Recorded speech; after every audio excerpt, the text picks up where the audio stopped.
Hola a todos y a todas, bienvenidos a otro episodio de El Podcast Sin Nombre, un podcast de la prensa conmigo, Irma, y con mi compañera Dalia, hola. El día de hoy vamos a hacer algo un poquito diferente. Generalmente hablamos como del acontecer nacional y de lo que está sucediendo, pero queríamos aprovechar este espacio hoy para revisar el supuesto plan de gobierno que presentó Laurentino Nito Cortizo durante la campaña electoral y ver cómo se ha ido desarrollando este plan de gobierno, qué ha ido cumpliendo, qué le falta y qué probablemente no va a poder cumplir. Sí es cierto que ahora mismo estamos en una pandemia que pues dificulta bastante varias cosas del plan de gobierno, pero también se van a dar cuenta que hay otras cosas que realmente no necesariamente y se podrían hacer inclusive en medio de una pandemia o que se comprometieron a hacerlas en el primer año de gobierno, o sea, al principio, antes de que comenzara la pandemia. Así que, bueno, vamos a comenzar. Primero, el documento que estoy utilizando, que estamos utilizando, es el Plan de Acción Uniendo Fuerzas, que reúne como las tareas principales y las acciones prioritarias que le iba a dar supuestamente el gobierno de Nito Cortizo en caso de ganar.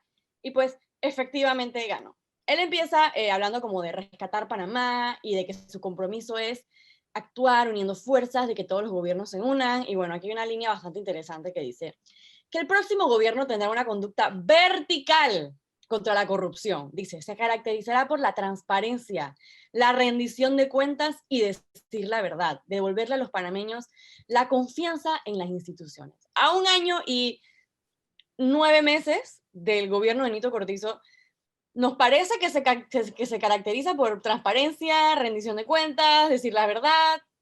Creo que ahí podemos empezar a hablar como en una de las primeras como cosas que cumplió, más no completamente. Cuando él habla del tema, creo que esa sección se llama algo así como Estado de Derecho o una No, cosa así. todavía esta parte nada más es como la introducción, como que está Claro, tirando, tirando los bombos y los platillos de que todo va a ser hermoso. lo que digo es que eso como que nos puede dar, para empezar de una vez, dizque, ok, eso nos da pie. Primero, lo que a mí me demuestra eso es que en la campaña de Nito Cortizo se dieron cuenta muy claramente o sea, durante el proceso de campaña que era el tema de la corrupción, era súper importante y que eso era algo que la ciudadanía necesitaba escuchar. O sea, eso tenía que estar en el plan de gobierno. No podías, dije, presentar un montón de otras acciones y no hablar de tema corrupción o de tema rendición de cuentas, transparencia, además.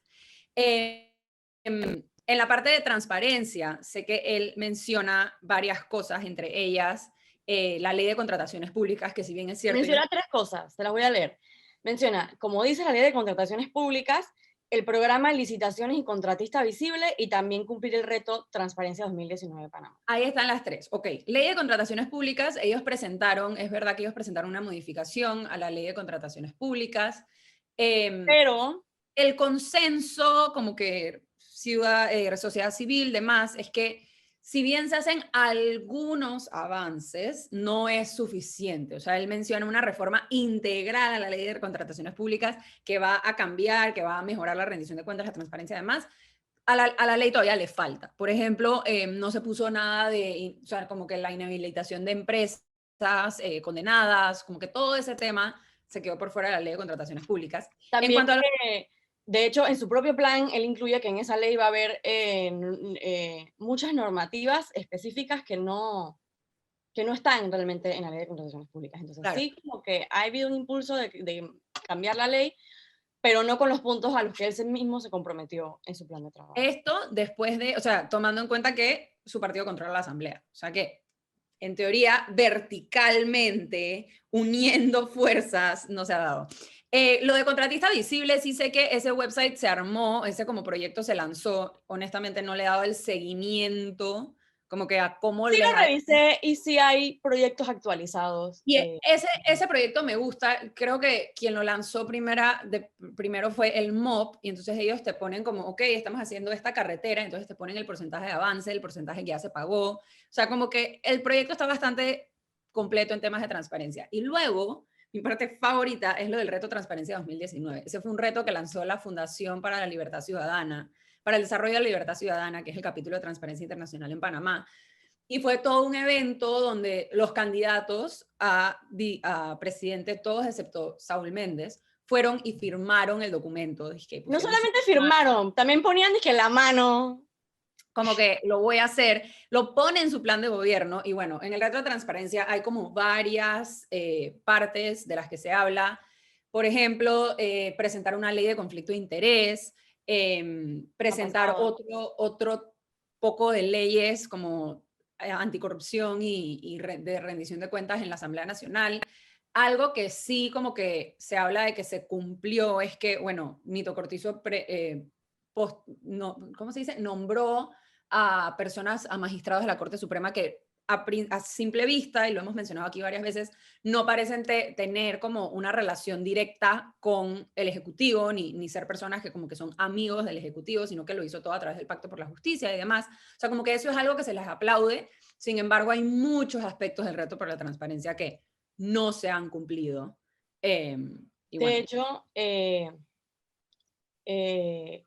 en el Día Internacional contra la Corrupción, perdón, no fue el Día Internacional contra la Corrupción, pero el Reto Transparencia hizo una evaluación de cumplimiento, ha hecho ya 3 evaluaciones, primero hizo los primeros 100 días, después del primer año y ahora del primer año y 8 meses del gobierno Nito Cortizo. Y literalmente desglosan el reto y ponen tal cual si ha cumplido o no ha cumplido y no ha cumplido con la mayoría. El reto tenía 5 pilares. Leyes anticorrupción, que de vuelta, como ha dicho Dalia, y de hecho estas leyes anticorrupción estaban supuestas a presentarse en los primeros 100 días del gobierno. Como y dice no Dalia, solo no las han presentado, sino las leyes anticorrupción que sí se han presentado a través de la bancada independiente en la Asamblea Nacional no han avanzado por la Asamblea que controla el PRD. Está leyes anticorrupción, que ninguna de las que se comprometió el Ejecutivo ha tenido algún tipo de iniciativa de proponerlas, como dijo Dalia, algunas las ha propuesto más bien la bancada independiente. La segunda parte es de transparencia y rendición de cuentas, y aquí solamente tiene un 0.5 de puntaje porque la ANTAI está haciendo cursos de formación ciudadana, o sea, solamente por eso como que tiene 0.5, pero los otros puntos no los ha cumplido. Contrataciones públicas, muy poco también, solamente el único avance que ha habido es que se ha seguido divulgando la información de los procedimientos. Y en justicia, como dijo Dalia, lo único que se ha cumplido es que se han nombrado magistrados y procuradores independientes sin nexos políticos.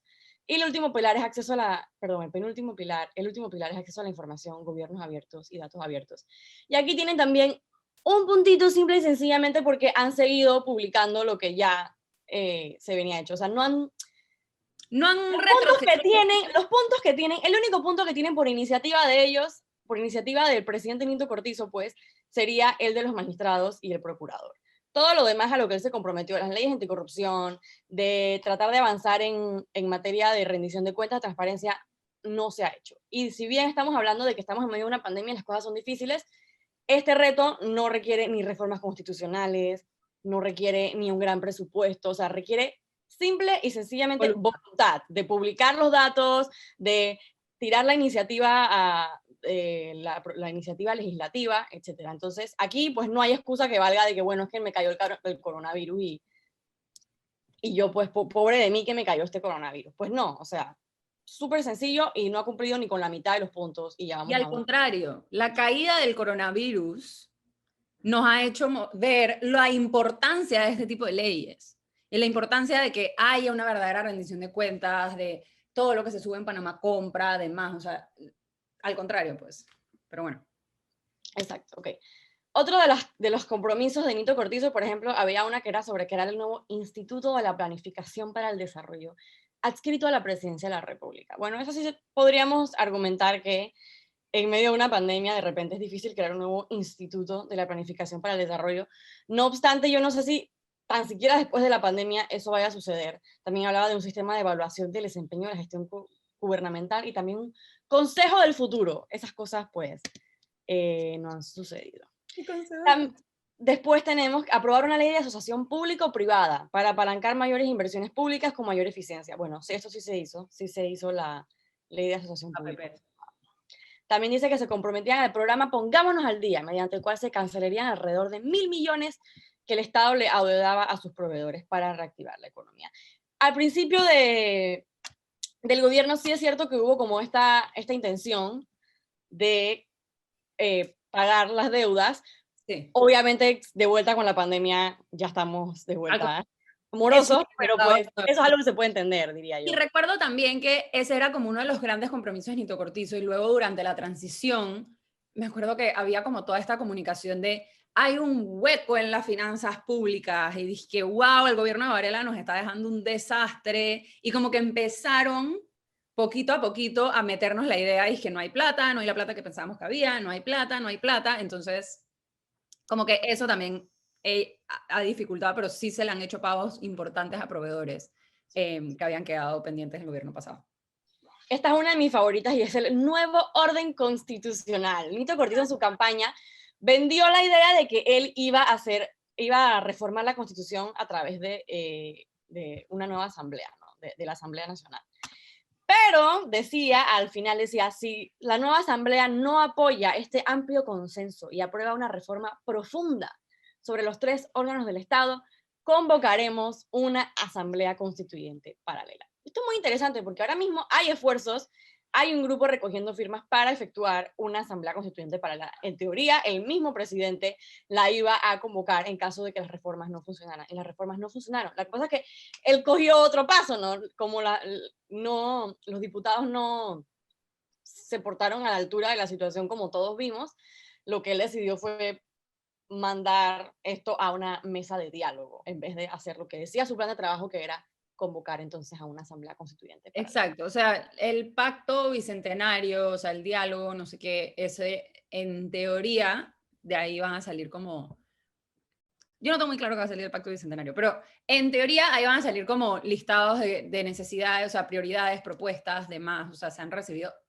más de 100.000 propuestas ciudadanas, o sea que ese proceso está andando, creo que están como en la segunda fase, o sea, ya recibieron las propuestas, ahorita están en la parte en que las catalogan y demás, y bueno, como menciona Irma, que ese definitivamente es un tema que vamos a tener que tocar en el podcast más adelante, está todo el tema como de la constituyente, que están buscando convocar ciudadanos a través de la recolección de firmas, entonces son como dos cositas paralelas que están pasando, pero bueno. Pero que sepan que Nito se comprometió a que si no funcionaran las reformas, él llamó a la constituyente paralela y pues eso. Bueno, sabemos que Juan Carlos Varela se comprometió a lo mismo y Sí, y al final dijo que no había ¿cómo era? El momento político o sea, nunca va a ser el momento político, siempre va a ser un enredo, o sea, ¿en qué país viven? ¿No se han dado cuenta ya que aquí siempre hay algo pasando y que nunca vamos a tener una calma? Es que este es el momento de la constituyente. No va a suceder. Seguimos entonces dice, realizar una reforma migratoria integral, consona con la realidad y los intereses nacionales que se ajuste a las necesidades del país.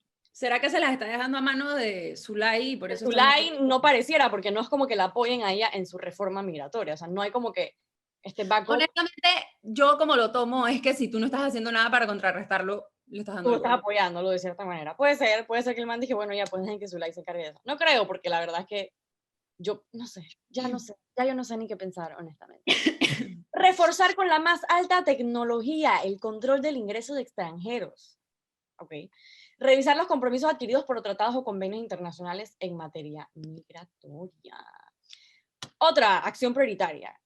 Este plan de trabajo estaba dividido como, primero te dan como que el contexto, por ejemplo, es que la década perdida, hemos perdido tanto, no sé qué, todo es una porquería, el perder lo máximo. Y después salía de tareas principales y ponía como que lo que en general quería hacer el gobierno y después al final decía, ¿a qué nos comprometemos? Y daba como que una acción específica que era como que una tarea que iba porque iba. El formato en verdad me gustaba. El formato del plan de gobierno, cool. Digo, el plan de gobierno estaba cool, no estaba llena de paja aromática que sonaba súper pretty, y sobre todo en materia de corrupción era que sí que vamos a hacer que todos firmen que vamos a revisar lo de la declaración de bienes, no lo hicieron, vamos a hacer una ley de conflicto de intereses, no lo hicieron, la corrupción se acabó, hasta aquí llegó y al final a la hora de la hora, pues nada. En el área del agro, que este es un área que de hecho llenó de acciones prioritarias, de hecho 13 acciones prioritarias, pero bueno, vamos a enfocarnos en las que más probablemente se pudieron haber hecho. Primero, establecer por decreto el gabinete agropecuario permanente. Esto sí sucedió. Hay un gabinete agropecuario andando en Panamá. Presentar en los primeros 120 días un proyecto de ley para eliminar la AUPSA y regresar sus funciones al MIDA y al MINSA. Esto también ya sucedió, ya se eliminó De hecho, efectivamente esta la AUPSA. semana. Esto fue como uno de los grandes bastones políticos de Nito Cortizo durante la campaña electoral. Era como, adiós la UPSA, porque de hecho él salió del gobierno de Martín Torrijos en medio de la creación de la UPSA, porque según él estaba en contra de unos aranceles, en contra de las reglas que se estaban creando. O sea que esto era como un momento bien importante de Nito Cortizo y algo que probablemente él quería pasar con más bombos y platillos, pero pues lastimosamente la situación en la que estamos y todos los escándalos del gobierno han opacado ese gran Por favor, triunfo de tú la no UPA. viste la Digo, foto, ellos han rellenado las redes, pero no, nadie ha no, prestado espérate, nada de atención. la foto en la asamblea, tú sabes que cuando se pasa un proyecto de ley, se toman la foto, dije, Otra ¿quiénes que apoyan quieran. el proyecto de ley? Hermana, toda la bancada del PRD apiñada ahí atrás del escritorio de Marcos Castillero con Augusto Valderrama, que es el ministro del MIDA. Todos dije, con su mascarilla. No, tétrico. Pero bueno, se derogó la UPSA. También él presentó la ley de agroparques, que esa también era una de las acciones como que prioritarias. De esa sí me acuerdo, de las acciones prioritarias en el tema agro. También, ajá, también hay una que dice crear mercados del campo a la mesa para fomentar mercados comunitarios y periféricos en los principales centros de población. Ahí puedo Esto no ha decir, sucedido. ¿Ah? Sí, ahí sí, puedo sí. decir que, bueno, la pandemia. Yo diría que no, porque de hecho te ayudaría en la pandemia, que tienes una crisis de personas que no pueden conseguir alimentos, que tienen que ir al supermercado, que tienes al agro parado, etcétera. De hecho, te hubiera ayudado en la pandemia a crear de una manera más expedita estos mercados del campo a la mesa. Creo que le hubiera dado de repente un poco de capital político, pero bueno, se le olvidó lo que puso en su plan de gobierno o no lo leyó, o no sé qué le habrá pasado, porque pues claramente no sucedió. Dice, retomar con fuerza nuestra campaña Panameño con orgullo, consume lo tuyo.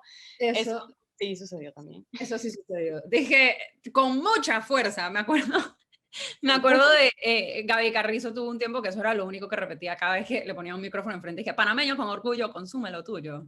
Y bueno, en verdad creo que sí, o sea, esa campaña sí han metido como bastante fondos y bastante como movimiento por detrás. Ok, ganchito ahí. Ahora viene un PARP y es en el área de ciencia, innovación y tecnología que él se haya comprometido en aumentar el presupuesto y la inversión pública en esto. Ahora, él dice que para el año 2024 va a estar invirtiendo el 1% del PIB. No estamos en el 2024 todavía, pero no, les han recortado los fondos, entonces yo no veo que ni siquiera vayamos en camino hacia lo que él está prometiendo aquí, porque pues de hecho en medio de una pandemia en el que la ciencia, la innovación y la tecnología son súper importantes y que en medio que el Instituto Borgas ha ayudado un montón y ha tenido que sostener bastante, se les baja el presupuesto. Entonces pues, nada.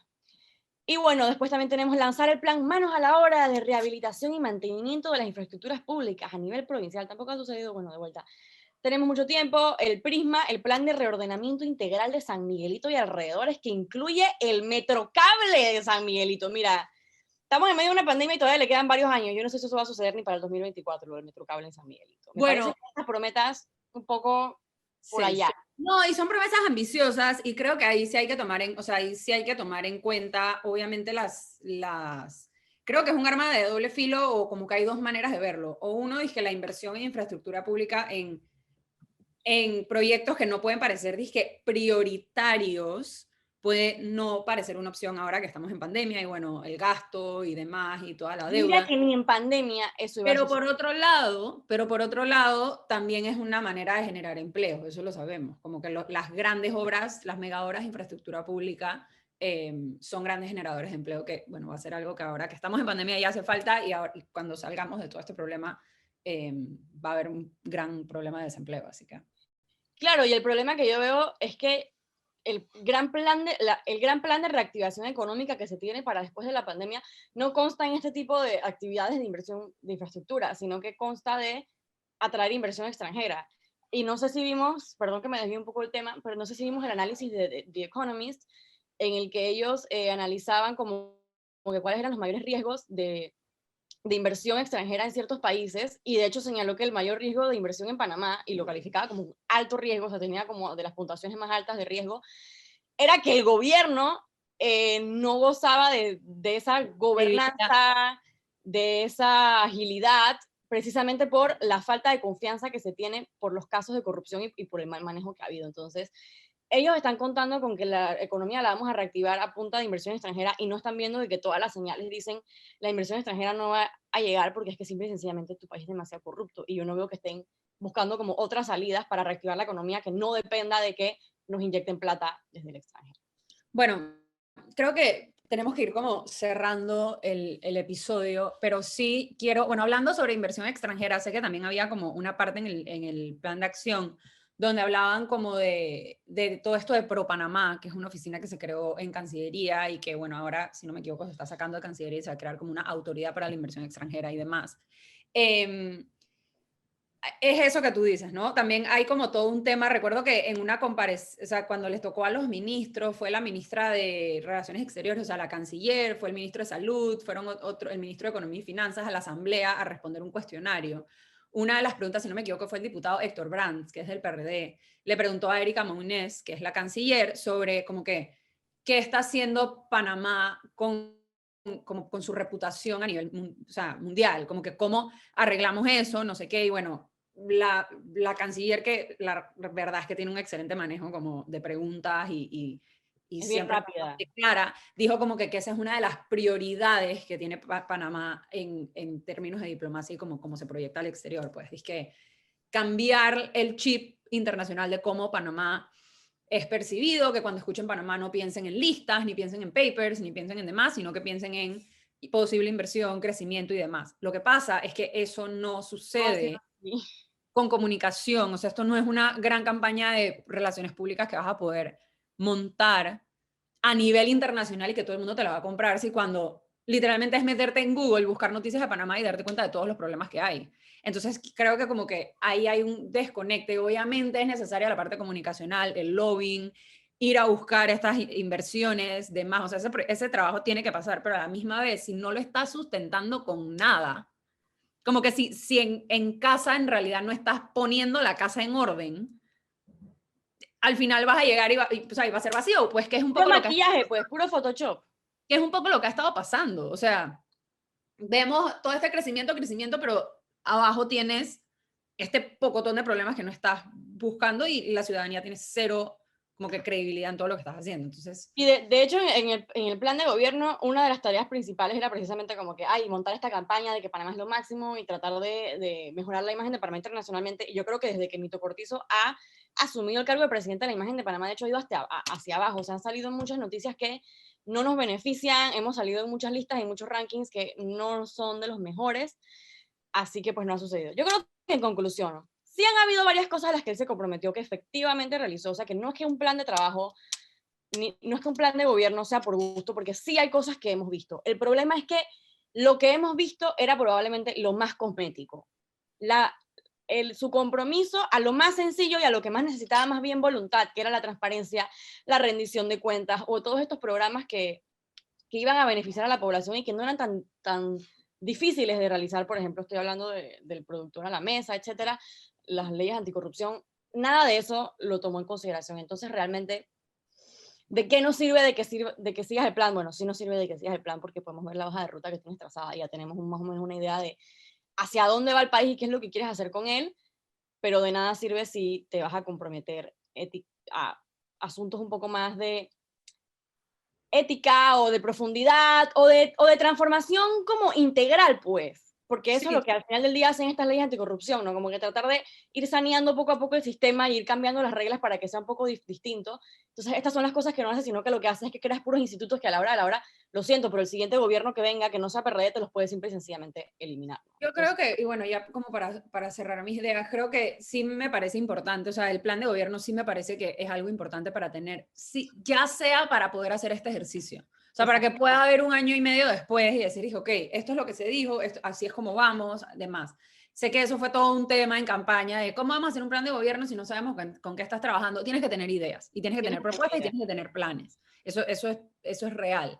Creo que también lo que hemos podido ver como este mini análisis que le hemos hecho es que hay cosas prioritarias para Nito Cortizo y para el gobierno PRD que las podemos ver como las querramos ver. Por ejemplo, se nota que el tema del agro es importante para el gobierno de Nito Cortizo. O sea, la UPSA, las leyes de agropecuarios. Sabemos que, bueno, ahorita mismo con el programa Panamá Solidario estoy escribiendo una nota y la verdad es que el compromiso de que toda la comida de las bolsas Panamá Solidario en su gran mayoría sean de productores nacionales. Eso estaba también en su plan de gobierno. Gigante, o sea, eso es un ayudo gigante a la industria del agro. O sea que creo que también nos deja ver un poquito como que dónde estamos a 1 año y 9 meses, nos deja ver un poco cuáles son las prioridades del gobierno. Obviamente, tener al agro de tu lado es muy importante políticamente, o sea, eso ayuda muchísimo y para el PRD ayuda muchísimo por o sea, cómo son las bases de su partido. Eso fue un gran problema que tuvo Juan Carlos Varela durante su